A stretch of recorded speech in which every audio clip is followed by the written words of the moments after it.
Hello, everyone. I'm Colin Tessier of WrestleZone.com. I'm joined by Robert DeFelice tonight to talk about Friday Night SmackDown. Robert, how you doing? Doing great, Colin. You always get my name right, and I appreciate that. I do? You're I a always pal. worry that I get it wrong. Oh, You got good. my name right every single time, and I appreciate it. I'm doing all right. Look, it's the road to WrestleMania, and I tweeted this yesterday. This felt like one long pit stop. Like this is not the road to WrestleMania that I want to be on, but this is the road that we are on. So let's get to that destination, pal. It's like when you're stuck in traffic and you want to pass and like get in the fast lane, but you can't. There's no way to move. You're stuck. There's no real forward movement. You're just kind of like trudging along, like less than 5 miles an hour. I Well, also there like is no fast lane this year. I guess very there you go. apropos. Uh, Boy, maybe the road would be a little better if we got Fastlane, but we had the Elimination Chamber instead. We don't know how that went down. But we were talking before we went on the air, Robert, and there was a point probably 10 minutes in the show tonight where I just thought, what the blank am I watching? Like, we had yet again the replay of the Madison Square Garden attack, Roman Reigns, Brock Lesnar, which did not excite me anyway. I was like, this angle's not that cool. You can stop replaying it, but it has become the central point of focus for this entire build, and it's like it's not that cool in the first place. Like it's not. It's just, he just beat him up. It's not. Well, he bloodied him. I guess like it made the beast see his own blood. You know, it's it's fine. It's a fine angle. Back in the day, they used to run angles like this and just carry WrestleMania with the one angle. There's so many parallels to this year's WrestleMania to like WrestleMania 1. And that's Interesting. concerning. That's like very concerning. What do you mean by that? I mean, if you look at the whole card, the entire card is you have no need to know what's going on going into this card. You can be a complete rando and jump in and you got it. Because it's Johnny Knoxville, it's Logan Paul, it's Pat McAfee, it's likely Vince McMahon. Like you can just completely jump in cold and you're good. Yeah, and that's what they do. Like they are catering to the casual fan, the people that are probably really just probably going to watch WrestleMania and then And then vanish. Like dip. And yeah, then yeah. dip. Yeah. And that's what they do. That's fine. But it's not as you and I, people that are watching every week, like there are plenty of frustrating parts of that. Robert, I think we're in trouble because we've gotten 3 comments now where people seem to really be digging SmackDown tonight. We got Ricky with a 7 out of 10. Pretty good. We had Nesha, friend of the show. Good to see you, Nesha, saying loved SmackDown tonight. We had Stephen Chambers saying SmackDown killed it tonight. Better than last week. It was better than last week. But I'm sitting here and but we was talking about it. Like we're either in a pit stop or we're stuck in traffic. Like, we're not really like digging this road to WrestleMania. Well, It's like, not getting better. Not substantially. here's my thing though. Like, I'm sure SmackDown killed it tonight. All right, it was a fine episode of SmackDown. I'm sure I believed that too when it wasn't like, oh boy, I really hope that there's something I can latch onto in conversation, because that's the problem. Everything I want to say about the show, I can say in like 10 minutes. Yeah. And we got to go 30. Like, you know what I mean? Like, well, we're going all over the place. We already got ratings. I mentioned the 7 a minute ago. DJ going with a 10 out of 10. Nesha with 8.5. I'm like, folks, I love the enthusiasm. We got Rich with a 0 out of 10. That's like closer to where I'm at right now. But I'm not going to go with 0, obviously. It's like a 4, folks. Like, let's chill on the 10.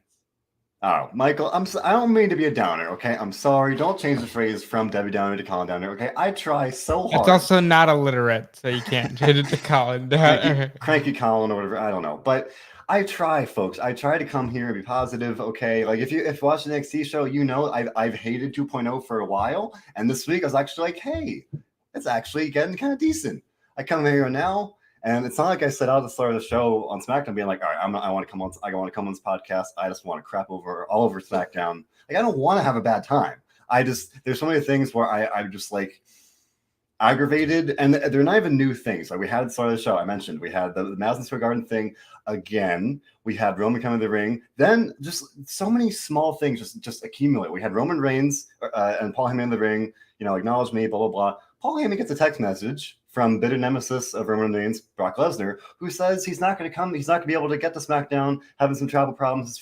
His flight's grounded or whatever. And then Amanda's like, oh, well, it's fine. I want to smash him anyway, but he's too much of a coward. And then Heyman's like, oh, he just said his plane landed, so they run away. And then, okay, just pause there. That was just like convoluted. Like, why? Like, it's like a fake swerve thing. Like, they don't need to do that. But like, okay. Then the show picked up. We had Brock Lesnar come in. He's driving a forklift. That gave me life. He was laughing like a maniac. It was actually that was cool. Okay, I liked that. And then the man rips a door off a truck. He's an absolute beast, and that was cool. Carries the door to the ring. Says that Roman Reigns has awakened the bipolar beast, direct quote, and it's blood for blood WrestleMania, and that's what we're doing now. And I should mention Herman saying Roman yet again, new shirt. What I think greatness on a different level. Like that's why he says God mode. Cool. So like mixed bag, but the forklift thing, the ripping off the door thing, cool. I'm here for that. So at that point, they brought it back a little bit, but just they're like we'll talk about other things as well. But like just right off the bat, it put me in a bad mood. Or it was like the production and then the fake swerve out. It's just like it's always just a mixed bag. It feels like I'm not trying to be cranky. And that's just saying I'm a down in two, folks. I'm sorry. I love your enthusiasm, but like. So for me, it's not that it's a bad show. It's that it's a boring show. Like it was a great show. Like paint by numbers paintings are fine, but like they're boring. And this was a boring show. Like Nash just said, there's 15 days till WrestleMania, and I swear it might as well be 6 months. Because I don't feel like we're not anywhere near WrestleMania. I don't feel I don't feel anything to be excited about. It's just concerning. It's very concerning. I want to be excited for WrestleMania. I want to be like into the matches, into the road and invested and I'm just generally excited, but like I'm not going to be dramatic. It's like, oh, they ruined the build, like the fake swerve out, but like they added a little more intrigue with the car thing. Like, okay, kind of cool. Drove a forklift, like it was exciting.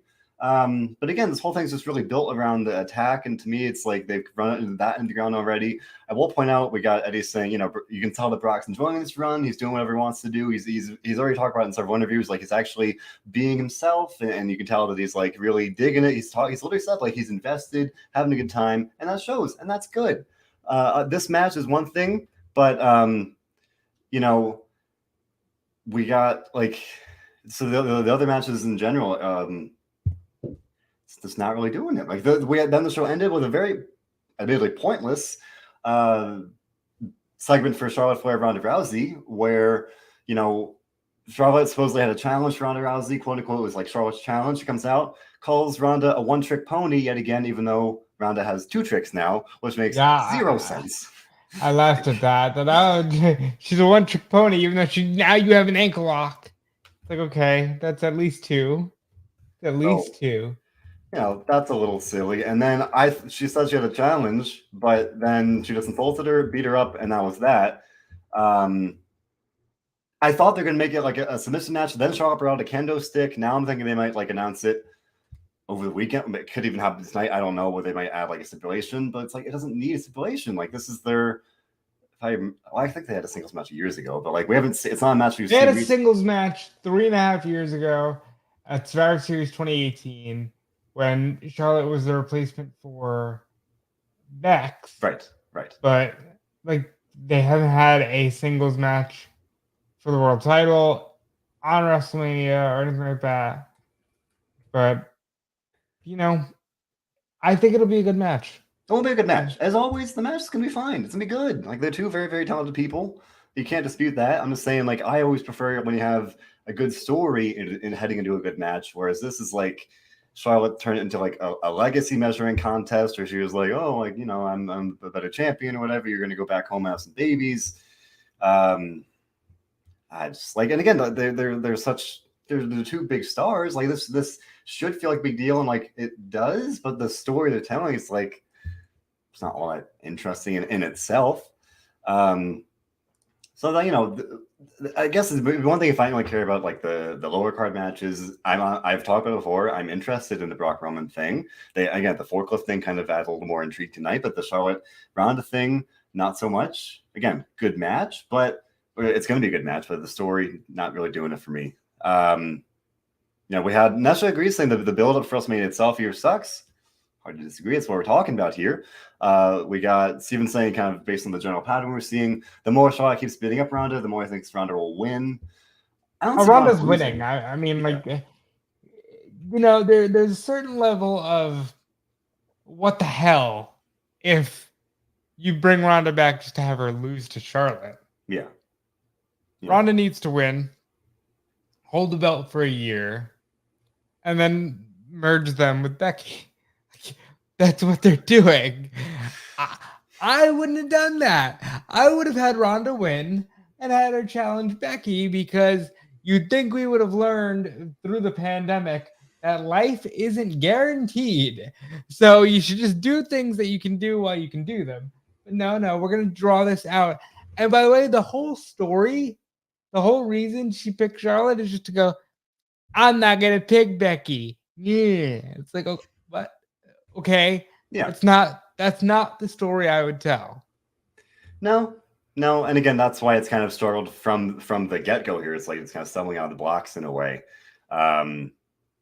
So yeah, that makes it a little hard to kind of get into it in the first place. Now, I just think it makes sense for Ronda to win. And I mean, Charlotte's been champion for a while, like before she even swapped belts with Becky, and that was back in October. So, but no, I agree.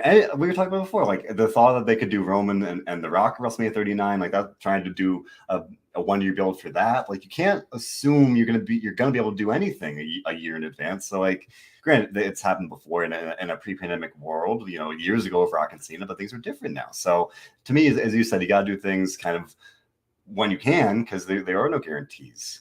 Steven's saying, though, he does care about the feud, doesn't like how the building the match, though. So he sounds like he's invested inherently, but doesn't like the specific way they're going about it here. Interesting comment. I mean, and probably kind of a true one. I see the merit here. Michael's saying Charlotte's like the Tom Brady of the wrestling industry here. I mean, we talk about all her titles and accolades. Can't really disagree with that. Obviously, her resume speaks for itself. And again, that's why I think they're going to have a good match. But I don't know. And then anyway, yeah, maybe this would be a little more interesting if it was a submission match, or if they did something. Because like for me, I don't think they need it. They don't need it, but I'm just saying the build has been so lackluster that like that might kind of help a little bit. But I mean, it's ironic because we have there are other matches as well. Ironically, you mentioned. I think we were maybe talking about before we were on the air. The whole like general sentiment is like, oh, you've got to like work really hard to get on the WrestleMania card, whereas Johnny Knoxville has a match. Ironically, his match in the storyline is one of the more interesting ones on the card. Like it's one of the actual stories that feels not worthy, but like a traditional WrestleMania build where it started in January. They've been going and they've looped in the Jackass premiere and everything. And now tonight, Sami threw down stipulation for Anything Goes match. Johnny Knoxville accepted. So ironically, I've been critical about it, but like at least the story there is a little more interesting with the whole plane prank and the Jackass premiere and everything. Like at least it's like more interesting. So I'm not trying to knock. I'm more into that match than I am half of the card. Right. That's why, and that's weird. It's weird. We should be interested in the matches that are actually consequential. The few title matches that there are, or the lengthy feuds or whatever. Whereas that one, like, I can't speak for Johnny Knoxville, obviously, but like I don't imagine him doing as like to be on every week. This is probably a one-time thing, or at least like I don't know. I haven't heard anything otherwise, but DJ asked me if I'm not a Jackass fan. I mean, like, it's fine. Like, I don't know. That's not the problem with it. I'll disagree with you there. Jackass is fantastic. Like, it's who doesn't want to see human beings just do the worst things possible to themselves with the idea of goofing around with your friends, but like Johnny Knoxville, like even this match feels dated. Like you're gonna have Johnny Knoxville at WrestleMania, you probably should have done that like 20 years ago. Yeah. You know? At the very least, they had a new movie come out this year, so like there's some timeliness to it, and like it makes some sense in that way. But yeah, it's not like Jackass is the new popular thing. Like it's been a thing for a long time. It is interesting that it's going to be an anything goes match, so you can pretty much assume it's going to get pretty crazy. We got Eddie saying Johnny's going to do some kind of crazy bump. I mean, probably, but at the same time, like I don't know, you know. I don't know how much. I mean, I know he does Jackass. I don't know like how much he's really going to be doing in terms of like doing anything all that crazy. I think it would kind of be a happy medium there. But other things, at least of note here, we had Natalya and Shayna Baszler add the women's tag team title match. It was also kind of weird. We had a very, very good match. We had a couple comments saying that the match that preceded this was the match of the night. We had Naomi and Sasha Banks facing Raw stars, Liv Morgan and Rhea Ripley. Robert, the brand split is dead. It was a very good match. It was fun. It was good. They actually got time. It's funny what happens when they actually let talented people wrestle and do something. Good match. And then Shayna Baszler and Natalya interfere. If I remember correctly, they lost last week, which isn't the best because like if you're going to do this anyway, could have had them win a match. But and then they attack both teams, DQ. The champions come in and join in on the attack. And rather than attacking the champions, Natalya just does the belt gesture and walks away. And I was like, why would they not attack too? Like, why would you not attack the champions? Stop it with the logic. I can't, Robert. Okay, I can't, okay. I want it to make sense. It's not that much to ask. It's really not. Well, look, it's fine. I want a gauntlet at this point. I want the Bella Twins. I want Trish and Lita. Just do it. Just do the whole thing. The whole 9. Go all the way in. You know what I'm saying? Like we gotta just do this right. And the Bella Twins should win the belt. You know what that would be, Robert? That would be stupendous if they brought in. Stupendous. That would be a Bella for each night of WrestleMania. Twice the Bella, twice the stupendousness. And that's what it is. Like, if they don't do that, if we are kind of sticking with presumably these 4 teams, because they officially didn't announce afterwards that Shayna and Natalya got out of the match. So right now it's 4 teams. You got Sasha, Naomi, the champions, Carmella, and Zelina Vega, who are 100% going to lose the titles, versus Liv Morgan and Rhea Ripley. And now, as I said, Shayna Baszler and Natalya. So I feel like it has to be, again, unless it's you bring in the Bella Twins or something, it has to be Sasha and Naomi. Like, I don't see anybody else winning here. Yeah, but Rhea and Liv, though. Like, I'm good. Why not? I don't know. Colin, there's a section of the audience that watches Euphoria and maybe some other things that I'm sure is just all about Rhea and Liv. Okay, they're a good-looking team. Not when you got Naomi and Sasha right there. Right. Unless you're gonna do the Bella Twins. So I would say I would probably agree that if this is the match, it's probably gonna be Sasha and Naomi. If it's not, then maybe the Bella Twins or something else a little crazy like that. Hold on, I just want to address this because I've seen this a few times now. Yes, we have seen the reports on Cody Rhodes. We'll touch on that at the end. Yeah, I'll be able to bring that up. I just wanted to get through the SmackDown things first and then talk about that because I mean that's been the talk of the town for a while now. So like, yes, it's a big story, but like I saw the headline, I was like, all right, like he's essentially I've at least partially assumed, although it's complicated. At least at one point I was like, okay, I guess he's not coming. But on some level, it's like you've had to assume he's going to be signing for weeks now, and now it's finally supposedly reportedly official. But I got some support for Liv here. Dita saying it's going to be Liv Mania, Rhea and Liv new champions. And that's just something they could do a surprise of Rhea and Liv. I mean, anything other than Carmella and Zelina winning would not really be a huge surprise. Like I'd be very, very, very surprised. I would be very surprised if Natty and Shayna won. Yeah, that too. So okay, that'd be surprising too. Like I think either of those outcomes would be unexpected. But Michael's saying Liv needs to win the most, never had a title in WWE. I mean, true. Yeah, I agree with that statement. Yeah, but like Sasha and Naomi is just such a Rhea and Liv is a vibe in one way, but Sasha and Naomi is just a feel good vibe, and I think we just need to just have that. Yeah, I like that. I think it makes sense. I'm here for it. I think I'd be the happiest with them winning because it's Sasha Banks and Naomi. I think they deserve it. Not and everyone like they all deserve I it. would make the argument that out of everyone in the match, Liv Morgan as a single deserves something, but as a unit, I think Sasha and Naomi are too good. I think Rhea's got to be free to challenge whomever wins that title match. Yeah, John and I talked about on the Monday show for Raw. I think Rhea's going to be the big summer feud for who Bianca? should be Bianca Belair. I think that's the big thing that they should be building to. We could get on. Granted, Bianca does not need to win. What? Yes, she does. Hold on. Let me back up. I mean that in the way that like they're not headlining, so it's not like you're ending on a dour note if Bianca loses. That's what I mean. Bianca needs to win from a story perspective because otherwise you look silly. However, you look silly anyway because Becky Lynch beat you 2 times already back in September or October, whatever. Like, I'm not seeing the urgency for Bianca to win, but I do think that's the only proper way to tell the story. Right, that's what I mean. Like, if she doesn't, then it's like, what have we been even doing all this time? Why did Becky beat her in 28 seconds? Why did she lose? Whatever it was. Like, I think she got a rematch. There was a triple threat at Extreme Rules, and I think she had one other opportunity. Oh, and also Crown Jewel. So why go through all of that and never lose? Like WrestleMania is meant for those. By and large, you can't have every babyface win, but by and large, for those.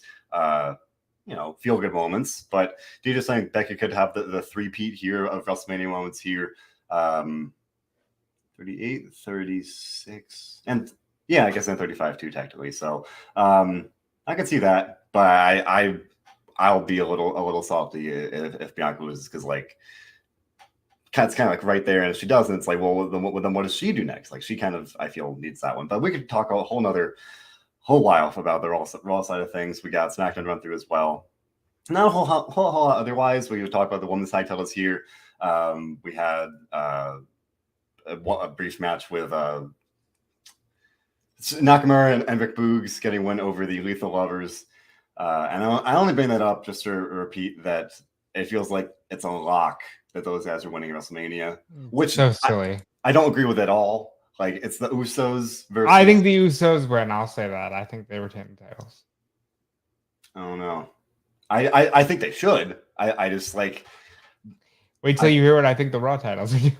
What do you think the Raw titles are going to do? Well, no, I think Alpha Academy will win the belts on Monday, and then I think they're just going to have Randy RKO Riddle and say, "Hey, guess what? They're fighting at WrestleMania." Haha! Just thought you thought you weren't going to get that, but you are. I can see it. That's the sad thing. I can see it. Honestly, like there's one. Okay, 2 other quick things. All right, so we had Pat McAfee get ordered to the principal's office. Some of that, Vince McMahon's office. We did not get to see what happened in said meeting. Pat McAfee comes to the ring and talks about, surprise, surprise, how much he loves professional wrestling. And to that, I say, wow, he must be bummed out he's on SmackDown. Well, no, I'm kidding. But I thought that was funny. But there's talk about getting landing this job at WWE. He's been dreaming of it. Then again, they have the WrestleMania match. Austin Theory comes down, and McAfee supposedly had to apologize. And to that, I say, in theory, Robert, this is supposedly a wrestling show. They brawled. Why should he have to apologize to a guy that he was already set to be facing? Because he's supposed to be a professional, Colin. You can't just stop what you're doing and beat up some schmuck named Austin. Okay, you got to be a professional. I gotta just do your job and then get him in the ring when it's time. But Charlotte Flair powerbombed Ronda Rousey through a table. But that's her profession. She's a wrestler. All right, you got me there. Got to be professional. So fine. I just thought it was a little silly. I know he's an announcer, and that's pointing out like he's not a wrestler, so in theory, like he shouldn't be attacking people. But like he was provoked. Like I don't know. Took me out of it a little bit. I just think it'll be a good match. But we had Theory looking like a bit of a jabroni. He said like, "Oh, you got to apologize." We had McAfee saying, "I'm sorry that like I kicked your ass. I'm sorry like you're called like a bitch or something." And then Theory's like, "Ha, you apologized," and he like pushed him and then ran away. I was like, "All right." Seems a little weird. Oh, it could be a good match. Good for Pat McAfee. He had a good promo. Again, I thought, it was good. It made it clear that he really does love wrestling and he's very passionate about it. Do you think he's going to win WrestleMania? Again, you got to have some of the matches where like, not every good guy's going to win. So like it'd be weird if he lost, but like Theory could benefit from a win. Maybe if we have something like Vince McMahon being the referee or something to screw him over. I think the win probably goes to McAfee, but the real win is that McMahon gets physical with someone. Yeah. I mean, that's been kind of going around the rumor mill here. They'll somehow get involved somewhat physically. To what extent, I don't know. It probably won't be an actual match, but it could be the special referee or something. I don't know. But unless, well, they said he lost the match, right? Like he said, Mackie said he would lose the match if he didn't apologize. He did apologize, and Theory's like, haha, you apologize. So good enough for the terms. I was gonna say, if you do that, he lost the match, but now he can get a match with Vince McMahon. I was about to say, yeah. Like you say these things and they sound silly, but then I'm like, but they could do it. Because like, let's look at what we're doing here. Stone Cold Steve Austin did an interview. You might have been the one that transcribed it for WrestleZone. I don't even know. He did an interview with Rich Eisen, said, "I'm getting in ring shape. This comeback is for me." And they're not advertising a wrestling match. Are you insane? The money that you're leaving on the table, I could pay off my mortgage with. Like, what are you doing? That is why I think that this company will just be like, ha, it's actually Vince McMahon versus Pat McAfee. And then just go, ha, it's actually Pat McAfee versus Austin Theory. Like, okay, sure. That's where we're at now, because they're just doing whatever, whenever, and we're not supposed to think too hard about this. Yeah. And that's the thing. She expected Pat to slap him. I mean, would have made sense, but then again, he's got to be professional, doesn't want to get in further trouble, I guess, and actually risk losing the match. But then, as Robert just said, maybe they'll swerve it anyway. Maybe we'll see some shenanigans go down next week. Next week will be the second to the last, right? Yeah, 2 weeks from now. So the second to last show before WrestleMania. So who even knows? Could do some weird things. Speaking of weird things, Robert, we had the advertised match of Kofi Kingston versus Ridge Holland tonight. Of course, we talked about it last week. The very, very, very unfortunate accident that Big E suffered a broken neck last week. He's done a couple updates. He fractured some of his vertebrae. There have been kind of differing reports about exactly how serious the injury is and what it could mean for his career. I don't want to speak to that right now because we just don't really know. But he's on the shelf. He's hurt. It's very, very unfortunate, very sad for someone as beloved as Big E. Then earlier today they advertised Kofi versus Ridge Holland, the same guy that accidentally injured Big E. And I don't think it's unfair to blame Holland for what happened. Accidents happen. This is true. But then it did seem a little weird that they would have a singles match like that. I mean, there was a tag team match last week. Just, I don't know. I saw some comments on Twitter, like it seemed a little weird to have a singles match again the next week. That's what they did. I thought this was setting up Xavier Woods' return. Didn't happen tonight at least, but it was interesting because when it was time for the match, Michael Cole said, okay, Kofi wants revenge for Ridge Holland breaking Big E's neck. And then they showed the replay of the injury, including, and then exactly Michael saying they played into an angle tonight. They showed the injury itself. A lot of people thought they would kind of, freeze frame it or skip over the injury itself. No, they showed it. Full on video package. Well, once you know he's okay, you're good to show it. Yeah, and then they showed Big E's updates as well with the neck brace, saying it was okay. Thank the fans for their support. Everybody loves Big E. Big E is the best. Best wishes to Big E there. And then they had that, and we had again Cole saying that Kofi wanted revenge for this accident. And then literally, I think it was like the next minute, he said, "Oh, I spoke to Ridge Holland earlier today, and he said he apologized and he wishes the best for Big E and respects him as a competitor, and so on." So I was like, that makes next to zero sense. Kofi wants revenge for an accident, and Ridge Holland is sorry. So you're kind of like undercutting. Not they could have had the match anyway because they've been beefing anyway. But then to do both things literally in the span of like a minute seemed a little weird. And again, I thought we were going to get Xavier returning tonight to set up some kind of tag team match or something. Yes, Butch was at ringside. I think Steven said this on Raw as well, that WWE butchered Pete Dunne's career. All about that Butch here on SmackDown now. The artist formerly known as Pete Dunne. Dunne essentially cost Kofi the match again. I thought Xavier would come out, didn't happen. Not to say that can't happen next week or the week after, but I feel like that's where we're going anyway.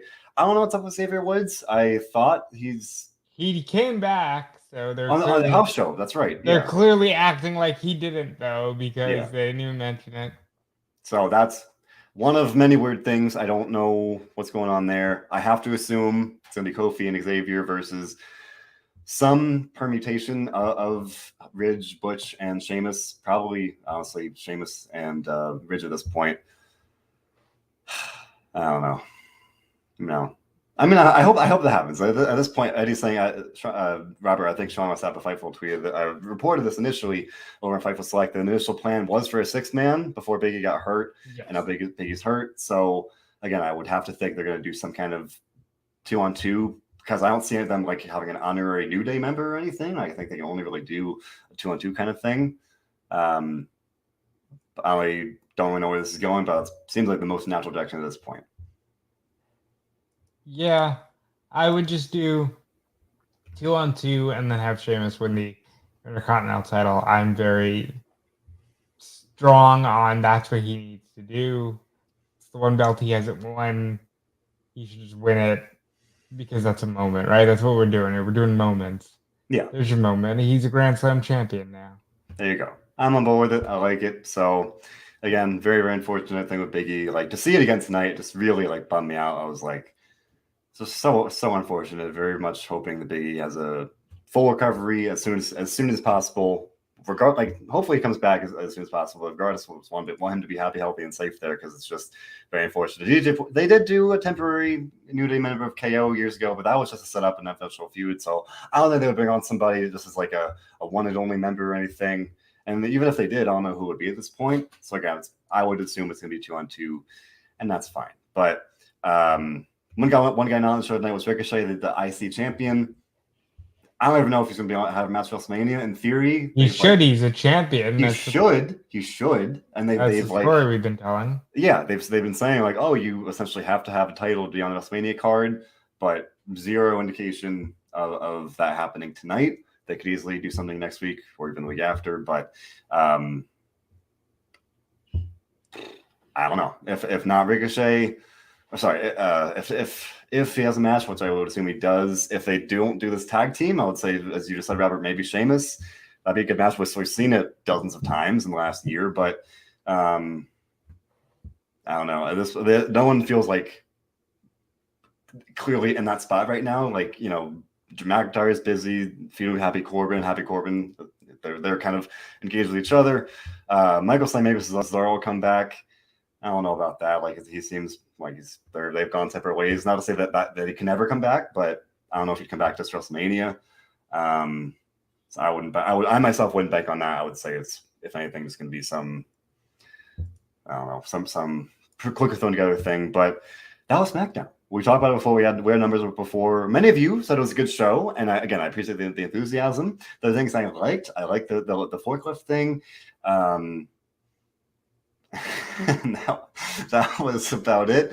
There was the women's tag match was good. There were other things that I thought Sami was doing a good job with this Knoxville thing. So there were good things, but I do want to take a minute just to talk about, yes, as I mentioned earlier. Sorry, I knocked my microphone.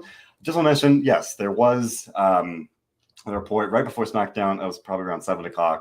Reportedly, officially, supposedly, Cody Rhodes. Wow, all three of those words in one take. Reportedly, officially, supposedly. Intentionally so, just to show how convoluted the story has become. Again, Cody officially left AEW on February 15th, just over a month ago now. And since then, I think we've gotten at least like 5 noteworthy reports of like, okay, he's coming to WWE. I think the initial like one of the first reports was, okay, he's leaving and expect to sign WWE, but that was never official. Then at one point there was like, they're uncertain about Cody Rhodes' status, they don't know what he's doing, and then it was talks fizzled out. Yes. So the latest one is directly from Mike Johnson of PW Insider that says, spoiler, the definitive Cody Rhodes update. Headline. Cody Rhodes has signed with WWE. Multiple WWE sources have confirmed. Rhodes inked his deal about 10 to 14 days ago. The current plan, according to Johnson, is to have Rhodes debut WrestleMania weekend, with the early word among those in the company being that Rhodes will be headed to the Raw brand. Now, Fightful Select had their own update, basically saying that the latest on Cody Rhodes is WWE is acting like he's within the company. They could not confirm that he's put pen to paper. Of course, everyone's reporting that he should be fighting Rollins. Reports are that that's for Sunday. Interesting, because Owens is on Saturday. Really, so we're still up in the air here, but if you're watching the show, you know that he's coming. They were too cute on Monday with the nightmares and the dashings and the dashed and the dreams and the crossroads and they're too cute with all of it. Yeah. And again, I know it's a big deal, folks. Okay, I know it's a big story. He's a former AW EVP, obviously a very big name. Obviously, he was big even before AW, and then everything he did with AW. So no, of course it's a big deal, and like we talked about it before. In theory, he's a big get. He could instantly slot in the main event scene on Raw. We talk about here if he faces Seth. There are plenty of cool matchups. Maybe revisiting the legacy stuff for Randy Orton or facing Kevin Owens. Like there's a lot of cool stuff they can do. We've talked about it before. What does this look like 6 months from now? Like I don't trust that it's going to be 6 months from now. Cody Rhodes should be the World Heavyweight Champion. There is a part of me where it stings that Cody Rhodes wouldn't leave the company and then demand, I want a world title shot. Yeah, I know. Look, pal, it's fake. Like, I'm not saying like he's going to demand a world title shot in that way. But like, why wouldn't you say, hey, I'm leaving the company I founded. Let's give me a main event at WrestleMania. Give me the WWE title. All for him being on Raw. Raw needs him. Like we're distracted right now because Raw has nothing. Raw has no main event. The main event featuring the Raw title is a SmackDown primary match. Yeah. Don't know what they're going to do when they merge the belts. No clue. But Cody should be headlining the Raw show, and Rollins, it's fine. It's a good match. There's something missing, Yeah. John, our own colleague, John Clark, WrestleZone, like when the report came out, I wrote it up. That was the first reportedly official confirmation that he had signed. And John said, "Oh, I hope Colin's is as hyped up as I am." You should be hyped. I will tell you that. You shouldn't. I know I'm skeptical. I'm too skeptical to be hyped because again, like we've talked about it before, but like he left AW, and then they're not perfect. Okay, they have their own issues, but like to leave AW and come to WWE, why? Because you're creatively frustrated, and you think that's going to be better here. I think people underestimate dreams, and I think people. Look, it's fine to say I got that out of my system. But when you can cut a promo on TV talking about the only thing I ever wanted was to win the title and they took away from my daddy at the Garden, that means something. At the end of the day, that means something. You want WrestleMania. Are there bigger things? Sure. At the end of the day, you can't underestimate somebody's real dreams. And let's be real, if AEW was kind of like, hey man, we're doing fine without you, bud, then why wouldn't I just go over to WWE? That gave me the same line 6 years ago, 7 years ago, whatever it was. My worry for Cody, and as a fan of Cody, is that Cody ends up looking like an afterthought everywhere after all of this. Because I think he's too good for that. I think they fucked up when they did the whole, hey, he can't challenge for the AEW world title. That was a mistake. That was a mistake because it handcuffed him. He ended up having lame feuds. Yeah. And now he's looking to go back to WWE for some sort of fulfillment of what we don't know. But it feels odd. It feels off, and we won't really get a feel. So not even when he's in the ring, he needs to be on the microphone and he needs to sell us his decision to come back. Yeah. And I'm curious to see how that goes. I'm curious to see what he says. I'm curious to see what they let him say or what he's allowed to say. And at least in a general sense. I'm not saying they're going to script every word. I'm saying, like, again, we've talked about it before. I don't know if they're going to like acknowledge everything he's done since WWE, like helping build AEW and all that stuff. So I'm curious. I am skeptical. I'm excited because at least it's interesting. It's different, right? That's John and I talk about that a lot. At very least, it's different. It's something new to talk about. Something new to think about. It's like, whereas a lot of times, same old stuff, same old people. Like it's a big injection of somebody new, and that's good. That is good. Michael's saying, at least for the reason why Cody Rhodes came back, money's more important at this stage. He is a father, so you want that security, of course.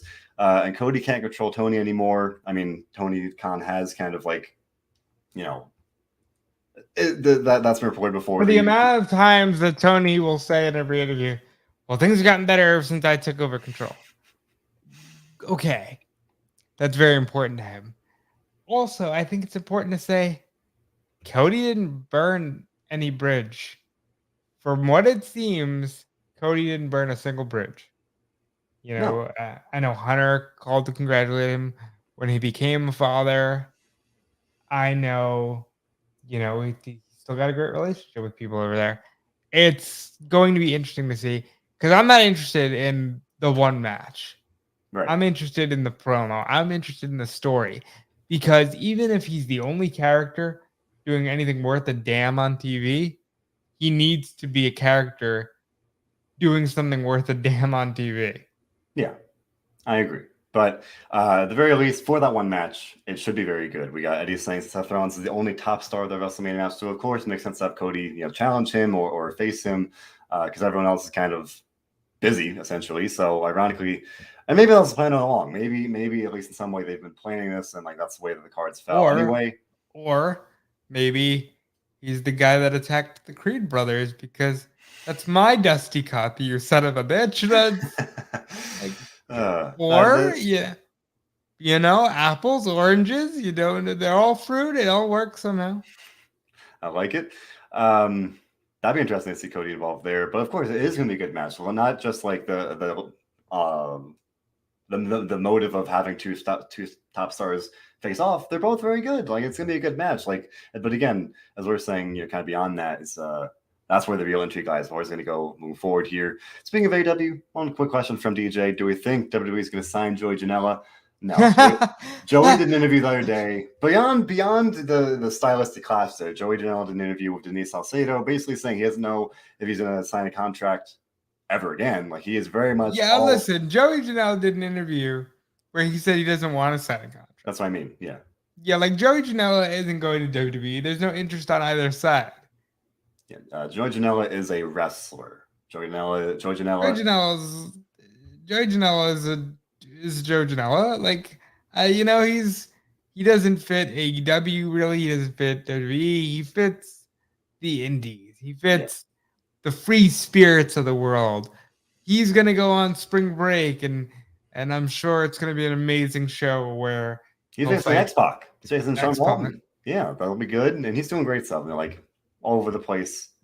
he's one of those guys. Like I feel again, I can't speak for him, but like based on every kind of indication we've seen, he seems to be much happier, kind of doing his own thing. As you said, Robert, kind of more of a free spirit, whereas like WWE, not the place to do that. So, everybody has their own kind of path in wrestling. So Cody's path, supposedly now taking to WWE, and Joey's could be, just back to the independent scene where he's doing great things. So, with that, it's WrestleMania season. Again, I have not meant to be a downer. I didn't think tonight's show was that great, but hopefully, it's still WrestleMania time. At the very least, like it's still, I don't know.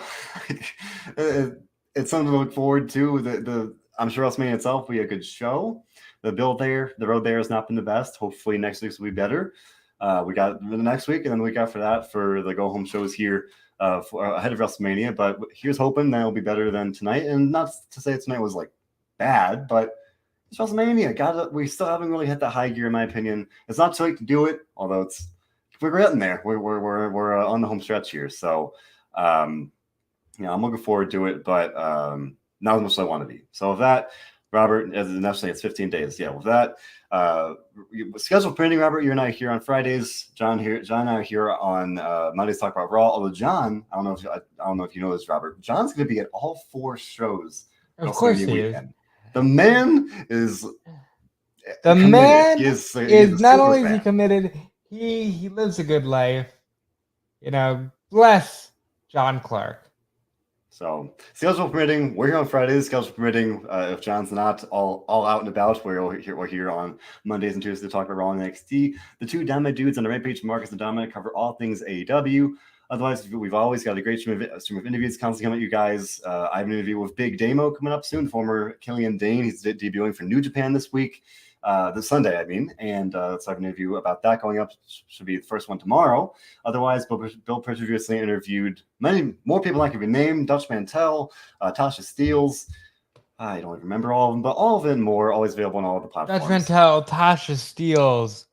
I know that you guys have interviews up with, like you said, Killian Dane. You've interviewed Zack Ryder or Matt Cardona like 3 times. I mean, we got some good interviews, man. And all that and available is more available on all the archives, SoundCloud, Spotify, YouTube, all the good stuff you need to find us. With that being said, Robert, you want to plug your stuff before we get out of here? Hey, listen, add DeFelice everywhere. You need to just follow me right now because if I'm not getting followers, then what are we even doing? How do I validate my existence without your follows? Okay, so there's that. There's Fightful Select. Sean Ross Sapp is the hardest working man breaking scoops all across the world of wrestling, and I think he deserves all the support in the world. And that's it for me. So there we go. With that, as we always say, the world's a terrifying place. It really is. But we come here to escape all that, to talk about the world of wrestling, whether it's good, bad, or in between. So that being said, thank you guys so much for listening. And with that, it's WrestleMania. It's a wonderful time. And with that, Robert, here also we do one thing above all it is. Can you tell me what it is? Enjoy wrestling. Indeed. Thanks for listening, everybody.